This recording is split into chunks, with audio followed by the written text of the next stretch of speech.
Philip Morris International is the leading international tobacco company with products sold in approximately 180 countries around the world. In 2010, the company held an estimated 16% share of the international cigarette market outside of the US. The company is number one company in 13 markets. PMI was founded in 1847. In 1881, Philip Morris Company became a partnership which was split 50-50 between the British owners and American partners. By the mid-1950s, Philip Morris Company had become a part of American culture, and later Philip Morris International started to manufacture their products around the world. The CEO and chairman of PMI is Louis Camilo. Philip Morris has 25 brands which include Marlboro, L&M, Chesterfield, Benson & Hedges and Fortune. The company's strongest brand is Marlboro, which is the world's number one international selling brand, and L&M is the fourth most popular brand. 7 of the top 15 international brands in the world are PMI brands.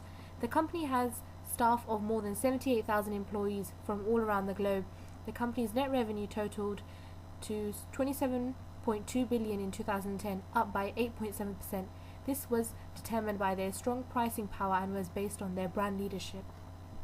Good afternoon. Here we are at Philip Morris International interviewing the Board of Directors on their corporate social responsibility.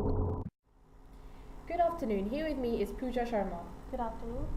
Being a leading company, how do you manage to keep a balance between having a good image and being aware of corporate social responsibility?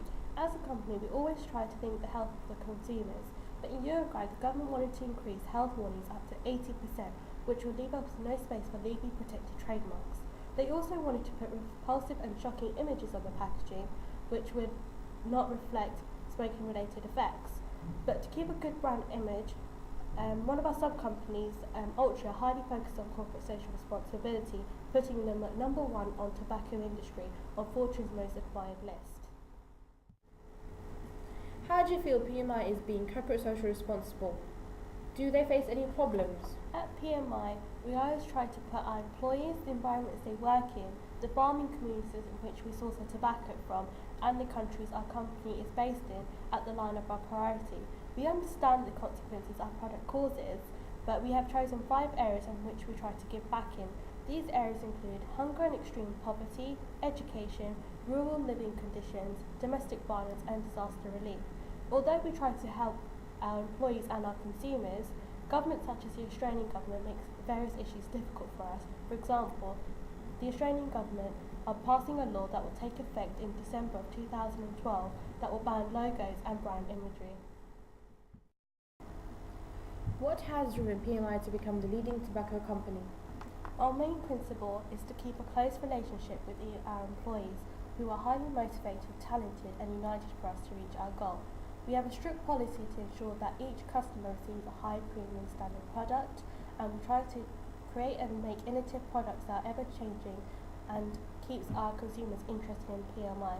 Being a leading organisation in the tobacco industry, we always try to find new effective ways for us to remain at the top. Now for my next guest, Famida Begum. Thank you for having me here.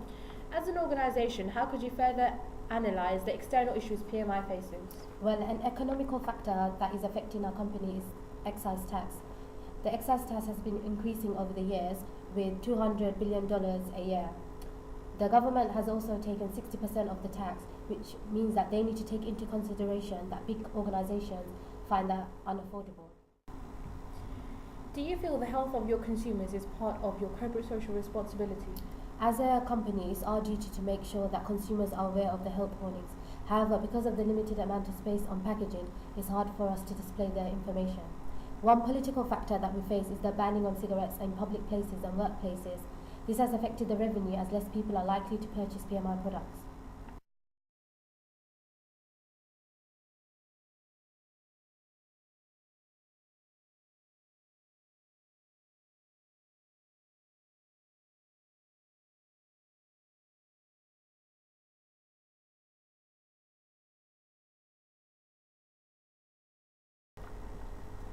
What actions are you planning on taking on to increase your corporate social responsibility? We will continue using key stakeholders and FDA to inform them of any developments using tobacco products.